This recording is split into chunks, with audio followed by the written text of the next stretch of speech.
Perfect. So this is a brief overview. If I talk everything in detail about food safety, I'll be talking for days. So I just want to give a hint of what you can be implementing or on what things that you have to be looking at your farm in terms of food safety practices.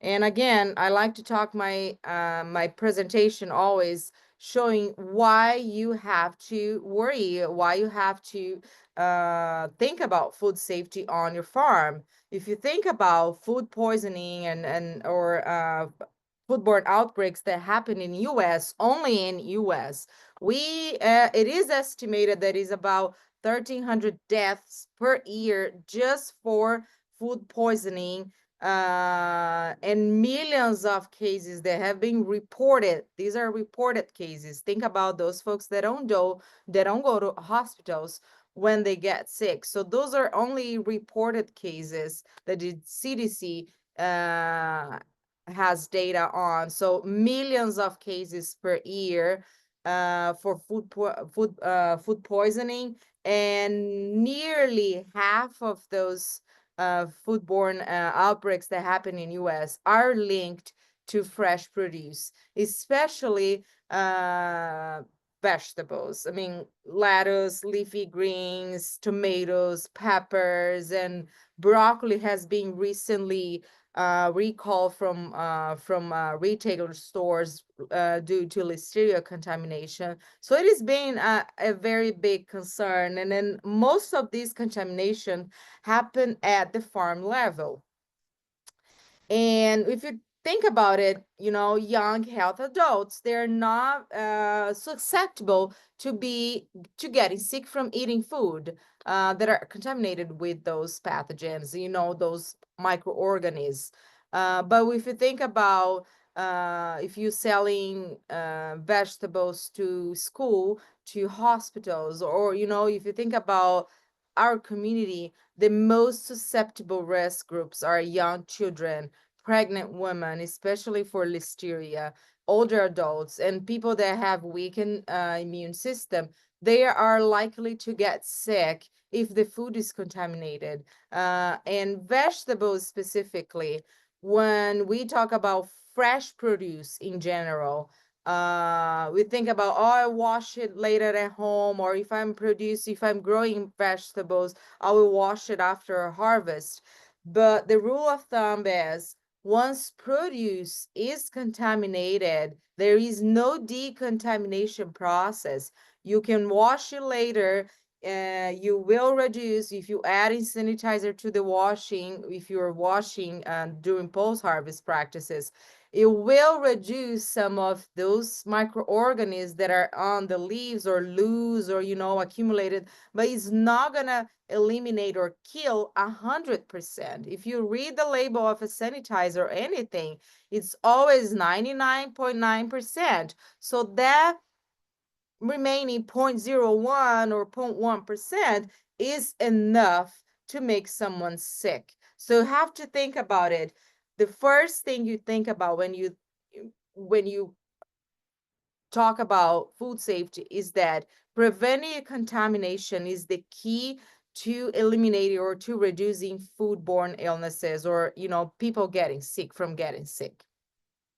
So you want to implement practices on your farm, specifically at the field, to avoid produce from getting contaminated in the first place.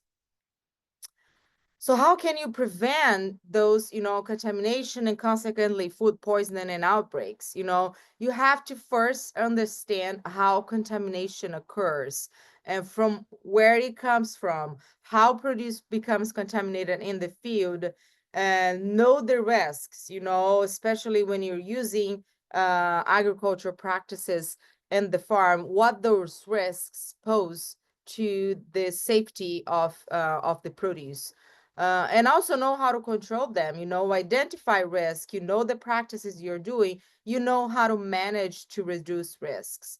And so education, training, all of that, it helps understand, and especially for growers and workers and field crews and then post-harvest workers, they all need to understand the risks, the consequences, and how to control and how to eliminate them. So not eliminate, reduce. As I mentioned, you don't eliminate or you don't kill pathogens unless you're cooking.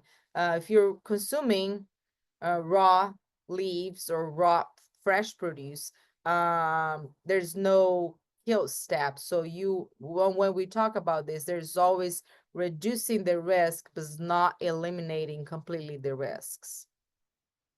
So the farm system, if you think about it, this farm food safety model, we have to think about how produce is grown, the land use, management, water, everything that is done in the field.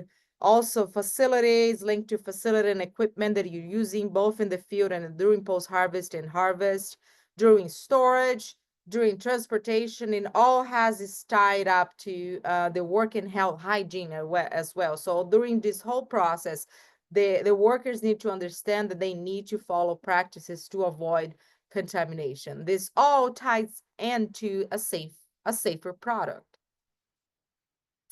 So the first goal is don't let produce get contaminated with pathogens in the first place.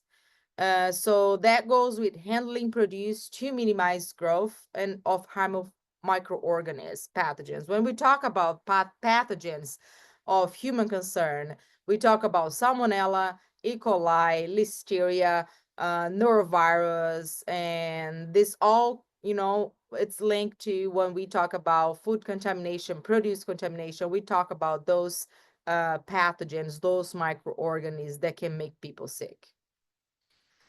So let's go over each step very briefly on what you need to start paying attention in terms of practices on your farm that you can identify and see how contamination can happen and how you can start talking about it and start managing to reduce the risk. So first is water quality. When we talk about water sources, you can use during your growing season, you can use city water, you can use water from your well, or you can use open source waters like rivers, ponds, and creeks. But they have risks, and you have to understand the risks. So, if you're using city water, it's treated and tested water. So the risks are very minimal to occur unless something happens at their water treatment station, or, they get the notice from the city that the water has been contaminated. Otherwise, you have that certificate that the water has been treated and tested for drinking water standards. So it's safe. So relatively very low risk. Wet water is in between because, it's a groundwater water that is under the subsurface. It's clean water. But you have to maintain your well during maintenance. You have to make sure that your well, if it's a deep well, is less likely to occur infiltration and contamination. And you have to be testing your water to make sure that you have your quality standards, it's following what you want to have. So if you have a well-maintained well, it's relatively safe as long as you have a well-maintained. When we talk about open water sources, is it open to the environment? Anything can come and contaminate the water. So it's very sporadic. Contamination can happen, and the water quality can change from tomorrow to today. And so it's very high risk. But again, you still can't use that water in the field, but you have to account and understand the risks involved with this. So then you can maybe implement strategies to reduce the risk if you're using a high risk water. For example, if you're using drip irrigation, it is very localized water that is applied under the plastic on a bed. So if you think about water is not likely to contact the fruits because it's under the plastic, is under drip irrigation. So it has a low risk. Unless you have a broken pipe or something like that happening, you have a lower risk. Versus overhead, that you're applying water on the canopies and on top of your plants, you have a high risk of contamination because you're applying water everywhere. So let's say if you have a pond, you're using surface water, it's a higher risk surface water. So you want to minimize the risks of that source. You can use drip irrigation. So you're balancing out your risk. You're using a high risk water source that is likely to be contaminated, but you're using a low risk water application, which is drip. So you can manage risk that way. So basic steps to keep produce saved when you're using surface water. I mean, you can't use surface water, but you have to be careful. You have to be implementing strategies that can minimize the risk. Water testing very often during your growing season, testing for microbial quality. That is one way to monitor the quality of your water. No, like for example, if you have heavy rainfall on your area, that runoff is likely to occur on that time. You can start testing during that period and see if you have fluctuation on your results. And then during that rainfall period, it rained a lot, so you don't need to be applying too much water on your fields. So you can see when contamination, or when you have spikes on your water testing results. So often water testing, it helps you to understand and what's going on with your water. Using drip irrigation is another strategy that you can reduce risks, as I mentioned. Keep animals or pets, farm animals or wild animals out of your water. It's also a excellent strategy to reduce risks. If you think about where pathogens come from, they come from animal feces, humans, so they come from fecal matter. So if you're using surface water, try your best to keep animals out of that water source. And again, land use and assessment of the area. If you're doing all of this, but let's say you have cattle's grazing or really close to your water source, that could be a problem, because although they're not inside the water, when you have heavy rainfall, it can run off and contaminate the water. So you have to assess the land, and that is a big thing, that if you are following the produce safety rule, if you're covered, if you're being inspected by the State Department, they're gonna be looking at your water assessment and your land assessment to rank or classify your risks. When you're using water for post-harvest, you mean that water means the water that you're using in the bathroom for washing the hands, the water that you're using to wash directly produce on a tank or spray bars, or water that you're using to clean equipment and facility. So all of that we talk about post-harvest water. And that post-harvest water needs to be clean water, which means drinking water standards. So untreated surface water cannot be used to wash produce or for any activity during post-harvest. So if you have a pond, but you have a treatment installed that on that pond that tells you there is no generic E. coli or tested to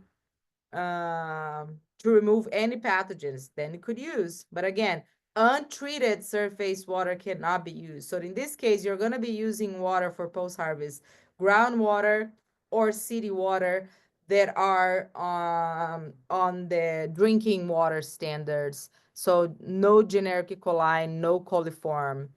So basically water that is safe to drink. So part of that, so if you're using city water, you can have the certificate from the um, base that they are telling you that the water has been treated and tested. But you also, if you have groundwater, you can do water testing, especially in the on the growing season, to show that you have zero generic E. coli and zero coliform, so your water is not contaminated with microorganisms.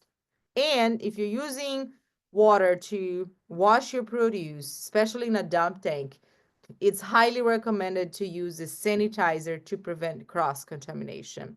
So think about all the produce that is flowing on the water. So you're adding a EPA approved sanitizer to use for washing produce and food contact surfaces on the water to prevent, if something is contaminated here, it prevents from passing to everything else that is being washed there.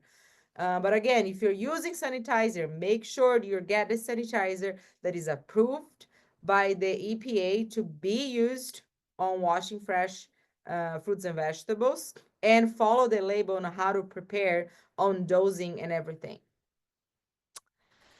So, talking about water testing, if you have not tested your water and you would like to know the quality of your water, please reach out to us. We have a ag water safety program, and we provide free water testing, and we give you back the results. And we also provide technical support if you have concerns about the quality of your water or anything that you use in your farm. Plus, please reach out to us. It will be happy to help it. So in terms of manure and soil amendments they're using in the farm, as I mentioned, animal feces, there are the sources of contamination for the pathogens. So any raw manure, any animals that carry human pathogens that pose a high risk. So as a way to reduce risks, you have to treat manure. If you're using manure in the farm, you have to treat it, which means composted, properly composted. So age-old stacked manure are not treated, are not composted. So composting is a method that you have to follow some specific steps, and then curing at the end to make sure that you have pathogens reduced to a safe level that can be used.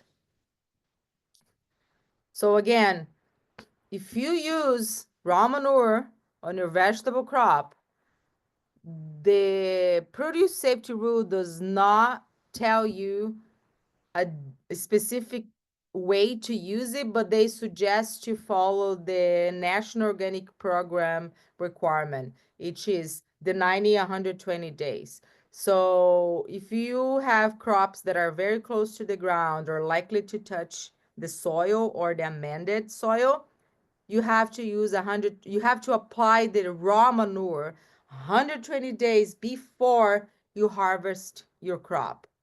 But if you're having crops that they don't likely touch the ground, this amended soil, or you have, like fruit trees is an example, then you can apply 90 days before you're harvesting. Or in terms of, or comparing like tomatoes, if you're not harvesting the bottom portion of the tomatoes, you could do that. But again, using raw manure is a higher risk. So the best way to reduce the risk is treating manure, composting, properly composting. So as I said, safely applying is a safe way to apply manure on your vegetable crops. So you have to follow any scientific validated method or any compost method that is validated and it's proven, it's known to reduce pathogen load. So there are some, aerobic methods and turning methods, and anything that it's validated, that has been validated, you can use as a way to reduce risks by composting your manure. When we talk about working health and hygiene, we talk about training. You need to make sure that workers field, packing house, and other food handling, in any food handling environment, that if your workers only handle packaging, they're handling food contact surfaces. So they need to be all trained, to use clean clothes, no jewelry, no eating on food contact areas, no drinking, no smoking, all of that, hand washing. They need to understand that hand washing is the first step of preventing cross contamination. So if they leave the production area, so they leave the handling area, produce handling area, when they come back, they have to wash their hands. Sanitizer does not replace hand washing. So sanitizer is an addition that you add at the end to support hand washing, but the best practice is wash your hands.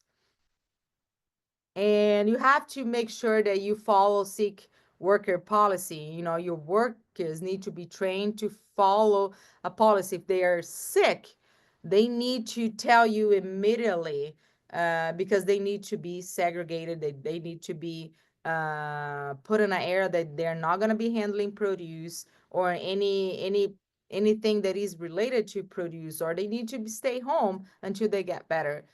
So I know putting a worker down for a few days might be hard for you, but if they are sick and they can pass, if it is a viral or a bacterial infection or something, they can pass it on to the produce, to the food, and contaminate the food. So it is very serious, and you have to make sure that they understand, and you understand that if they're sick, they need to be prevented from handling any produce or anything that is related to produce. So again, training is the key word, implementing those practices, and they need to know when to tell you, they need to know how to act, and this is a way of preventing food contamination. Toilets and hand washing space, as I mentioned again, you have to make sure your workers, they have break areas, designated break areas that are not together with the handling area or the fields, or and that can be as simple as these pictures are showing to you. You don't have to have a very fancy bathroom, or you can have a well-maintained porta pod, or a portable hand washing to use in the field. But again, clean areas, make sure that you're maintaining and stacking those areas, and then keep it clean. So for example, toilet spaces, it has to be within 1/4 mile or 5 minutes drive from the field. It cannot be adjacent and by the field, because what if it's windy or some accident happens, it tips down and leaks into your field. That's going to be a big problem. No bathrooms used in the field and the surrounding areas.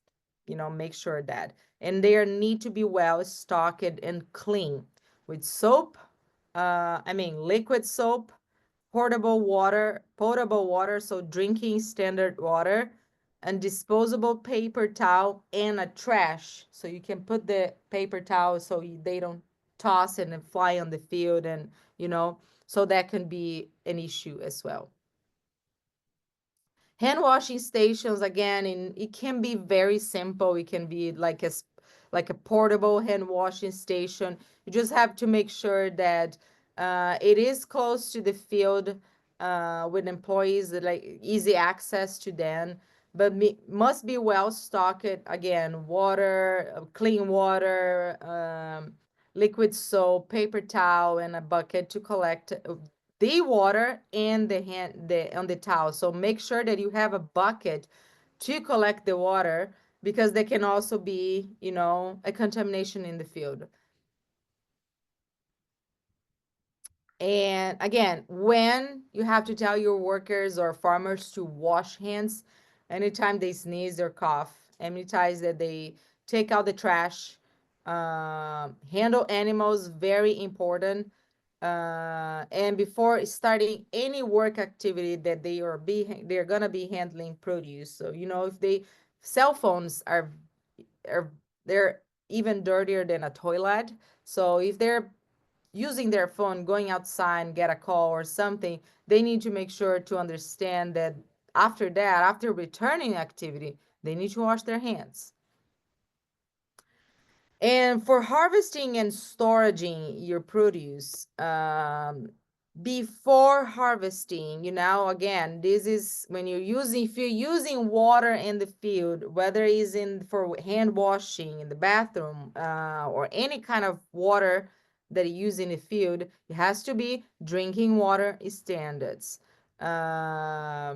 Use equipments that are easy to clean and sanitize. Always use cleaned and sanitized new like equipment or beans or harvesting tools. So you don't use dirty knives or dirty beans. So every time you're gonna do a harvest, you use clean containers or clean equipment. If you have like a field packing shed or like something like that, and make sure that you don't have you have it clean and maintained and sanitized. But also keep birds away from nesting and the packing store and storage areas, and make sure that your cools go properly on waste so they cannot become a source of contamination in the field. When you bring produce to your packing shed, or when you're harvesting, or during post harvest activities, always practice good personal hygiene, hand washing, use clean and sanitize equipment, label the plots that you are, if you're harvesting one field and you're packing on that same day, that field, make it a lot, that the way that it works for your facility the best. So that way, if something happens in the future, you can trace it back to the day, to the field, who was handling that produce on that day. That is related to liability as well. If something happens, someone gets sick and says that is from eating your tomatoes, then you have records to prove that you follow this practice, or they're going to be investigating you. So we have to have a very thorough and detailed records. Do not harvest drop produce. So when I say drop it produce, it's different than watermelons. Watermelons grow on the ground, so they're on the ground when you're harvesting. But let's say you are harvesting tomatoes. If they're on the ground, you don't harvest them. Those are drop it produce. So you don't harvest produce that is dropped from the plant to the ground, because it can damage the plant, the fruit. It can contaminate in the soil if it is grown above the ground. It can also bruises and damage in the fruit. It can internalize anything, and that can be a problem. So never harvest anything it's dropped on the floor, on the ground. And use different containers for field and when using in the market, and when you're using in the field, those dirty containers, you're not going to bring them to the market if you're selling food there. And always when you use harvest beans or equipment, you always make sure that you clean and sanitize before using every time. Again, when you have workers on your field, you have to make sure that you provide adequate bathroom, hand washing facilities, and provide training to them that they know the importance of good hygiene and hand washing and all of that. So during post-harvest, again, your employees and you need to know that clean the beans from soil or that are left on the field. Don't put the beans on the soil when you're harvesting. Have it lifted, or put a pallet, or do never put the beans on the soil. I know it might sound silly, but yes, this is contaminated. We don't know, but you're harvesting produce that might be consumed the same day or tomorrow, you know. So if something is on the ground and if, you know, those harvest beans are all vented, it can get into the food, into your fruits, and then you're selling out or you're consuming it the same day, it can be contaminated. So make sure that you don't put the beans on the ground directly. Use potable water, cleaning, and implement a cleaning and sanitizing program for all of your equipments and harvesting area on your facility. When you're storing food, you know, again, do not store beans or boxes on the ground. So keep it off the ground. Keep that lower temperature so you prevent from growth of spoilage microorganisms and also for pathogens. Is for both quality and safety measures that when you're keeping refrigerated produce after you harvest it. So most produce, as a rule of thumb, can be stored at 41 degrees. So you have to make, but again, some are more susceptible to chill injuries or not. So like leafy or leafy greens and some other produce. But in general, you can store them as 41 degrees, like home, like a kitchen refrigerator temperature. When you're transporting produce, also you have to, you know, understand that it can be a source of contamination. So if you're using personal vehicles or vehicles that are just to transport food, you have to make sure that they are also clean. Let's say if you have farm animals on your farm, and you also transport animals in the back of the truck and produce, you have to make sure that if you're transporting animals in the back of the truck, if you're gonna transport fruits and vegetables later, you have to clean that truck, or you use another truck to do both things. So you never use the same truck, the same vehicle for both activities, for example. And keeping produce cool, as again, you know, if you're using ice, especially if you see in the grocery store, in some places they store some produce, broccoli specifically, you put ice on top too, for quality issue. Also, the ice you're using on top of that, it has to be drinking water standards for making ice. Training and certification, again, make sure you have your employees trained and also keep records of that training on your farm, as this is very important. If you ever been inspected or if you have ever have an issue on your farm, they're gonna look for your employees training records. They want to make sure that they've been trained on food safety practices on the farm. And you know, if you look around in our, even our at ACES website, everywhere, we have a ton of resources, educational resources that you can use as well to educate yourself and educate your employees on safety practices. And to wrap up a little bit what I've been talking about, if you have questions about regulation versus audits, like for example, when we talk about GAP versus produce safety rule, one is an audit and then the other is regulatory. So when we talk about regulatory, we talk about the FSMA produce safety rule. It's not optional. If you fall under the produce safety rule, so there are some requirements. If you make more than 25K a year, you know, you're probably going to be likely covered by the produce safety rule, but there are some exemptions. If you sell on a farm or direct to consumers, you can apply for exemption. But again, it's not optional. If you're going to make enough money, you eventually going to be inspected by the Department of agriculture. So because it's not optional, it's regulatory, it's free. And then again, inspections happen by the department, our ADII, Alabama Department of Agriculture and Industries, and is follow under the Produce Safety Rule and FSMA. So a lot of practices and records are required to maintain. So you have to go under a Produce Safety Alliance training, get certification, and implement practices.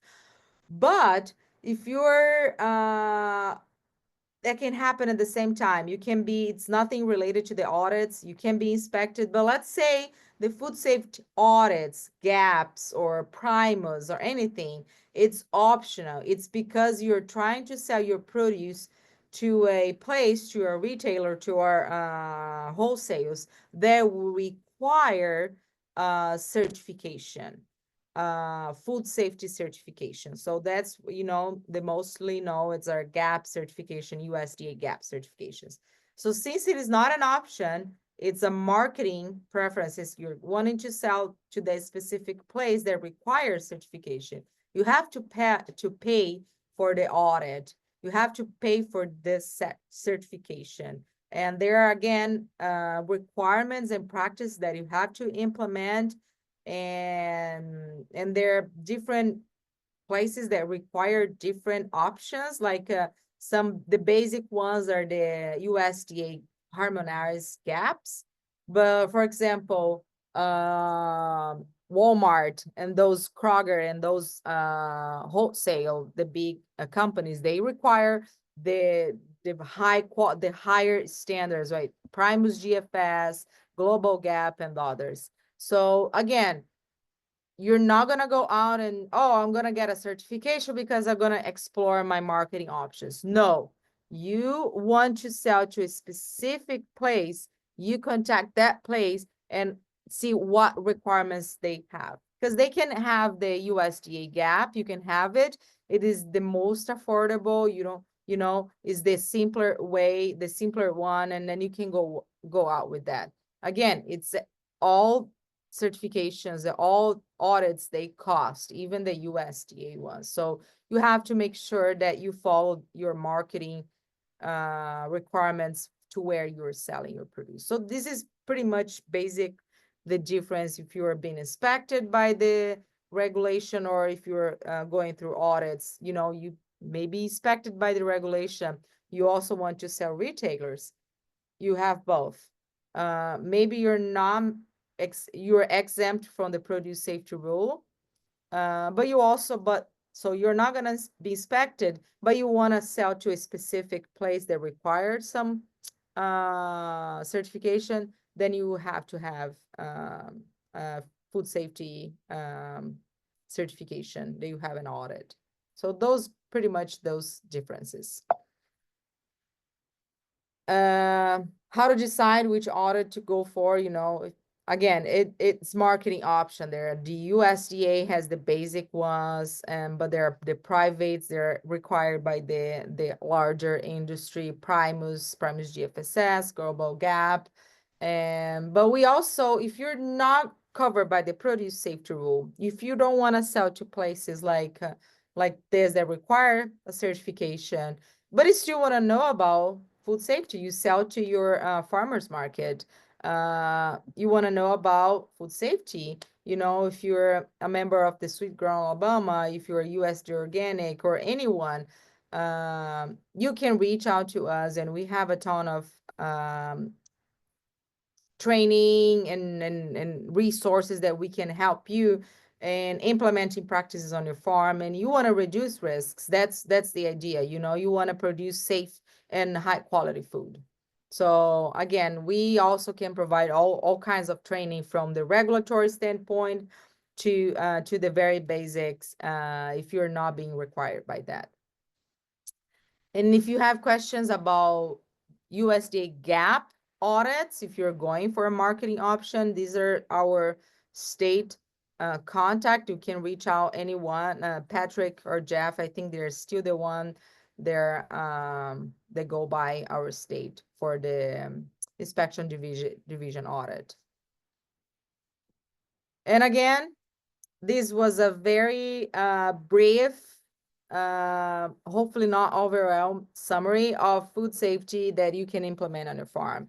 And you can contact me through the food safety and quality team, to the commercial work team as well. And we have a huge range of agents that can, assist you within your area specifically, but we are all happy to help you with anything or any questions or draw any process or practice you want to do.